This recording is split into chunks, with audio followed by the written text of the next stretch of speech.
We're the journalists from the DPR station hosted by Ms. Boris. And my name is Keira. And today we'll be interviewing Mr. Mitchell, who's like one of the PE teaching assistants in middle school. So, do you want to introduce yourself?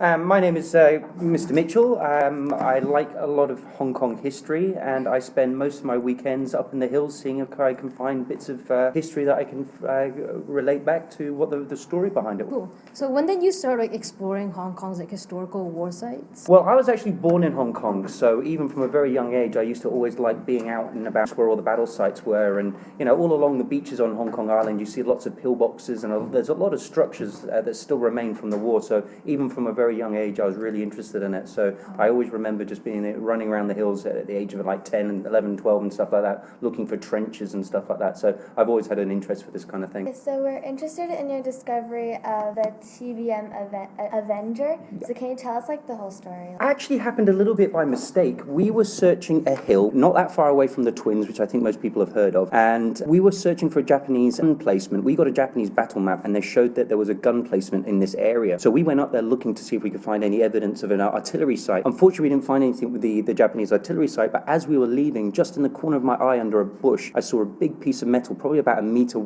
long by about half a meter wide. And as soon as I looked at it, I knew that it was part of an aircraft. You could just tell by the quality of the metal, the joints and stuff like that. So I knew straight away that we had an aircraft in that area. So basically, to cut a long story short, I had to do a lot of research, a lot of legwork, so just up and down the hill every other day trying to find it and slowly widening my search area. And then bit by bit, I started finding more and more bits of the aeroplane, and when I could plot that onto a map, I could sort of see which direction it was trying to point me to, and then eventually I found the actual crash location. That led on to more research, and I could find out exactly who the plane was, when it crashed, and then that's when I learned that it was actually one of two planes that collided with each other. So I then set about trying to find the second one, and the second one is actually only probably about 300 or 400 meters from where we're sitting right now, but it's up a hill. It's very, very difficult to get to, but it's just on the inside, it's just on the entrance of the Kai Country Park across the road there, so it's actually very close. Do you know the person who was in the plane as it crashed? Yep, I got each plane had 3 crew members in it. In fact, it was the biggest aeroplane on an aircraft carrier during the Second World War. It's a torpedo plane, and yes, I've got the research of all 6 of crew members that were involved in it. Of the 6, 5 of them died instantly in either the actual plane crash or when the impact on the ground. One pilot actually managed to escape, but he was actually very, very badly burnt. I mean, from head to toe, very, very badly burnt, and he got sent off to Japan, and within about 3 or 4 weeks he died of basically lack of care and treatment. Wow. So yes, he died in a POW camp called Afuna. Just a quick question about the plane. Was most of it still preserved or more rusted out? Yeah, of the 2 different crash sites, the first one that I found, the harder of the 2 to get to, which is it takes about an hour and a half hiking up and no trails up a hillside. That one is fairly intact. When I say intact, it's not an aeroplane as in you'd be able to recognize it. You couldn't see a wing or a cockpit. I mean, all of that got burnt as soon as it crashed, and there was a massive explosion. So what there is the heavy bits of metal, like the landing gear, the parts of the engine, the armor plating that would have been surrounded the pilots and the various gunners and stuff like that. So all of the heavy metal is still there. There's even a couple of machine guns lying around as well. Through your head, how did you feel when you found out that you found something like a... It was one of those things which slowly dawned on me, because it took a long time from the first time that I actually found the wreckage, the first piece of wreckage, to actually finding the actual crash site. Probably was over 3 months, I think it was, and that was 3 months going up there about 3 times a week, and it was hard work. I got very, very fit over that sort of Chinese New Year period. But every time I kept doing it and I got a bit more closer, I found more debris in a smaller place there. So it kind of just built up. I suppose the real moment was when one of my friends, who's a very keen historian as well, he likes to study the civilian prisoners of war that were based in Stanley Camp. They have a number of diary accounts, and in those diary accounts I found about 4 or 5 different stories of the prisoners that actually saw the 2 planes come crashing down. So that was really valuable for me, and that really helped get a date and a time. So can we move on to the next topic? Of course. Yeah.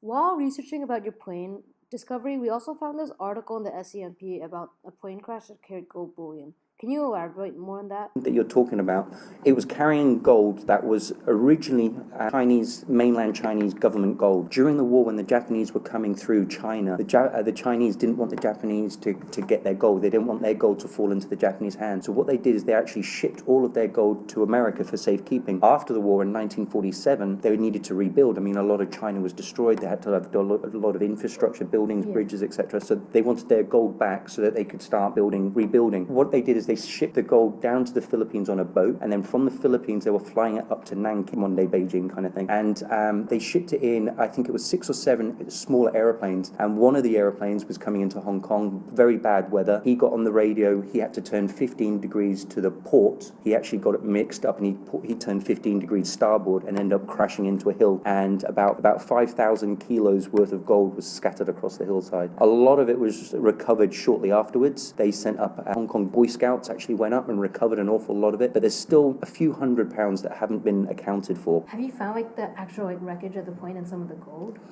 Yes, we have. I've been up to the site now about maybe 12 or 13 times, and we have found very small fragments of aeroplane. No bigger than maybe like a watch or something like that. But yes, I got contacted by my friend who writes for the article in South China, and he said, he knows I like history, and he knows about my aeroplane story and stuff. And it was actually him that asked me. He goes, have you heard about this gold plane story? And I actually had already researched it, so I gave him a lot of the information, and he was like, would you mind taking me up to the site, and I just want to take a photo for you? And I was like, sure, no problem. I had no idea. I didn't think we were going to find anything, because we've been up there like 10 times before, found nothing. One of the guys in our team who'd only been joined us about the 3rd or 4th time, he's new to our group. Within 2 minutes of turning on his metal detector, he got a hit, did a little bit of scrubbing, and he pulled out a gold coin that's it's 1.2 ounces, which is probably it's 37 grams of pure gold. That's $14,000 just for one gold coin. And yeah, he just pulled it right out of the ground while I was sitting there. I couldn't believe it. And you still say there's like a few hundred kilos worth of this? Officially, it wasn't all accounted for. Unofficially, I've gone and read a lot of the accounts. I've gone over to the Public Records Office, where they keep all government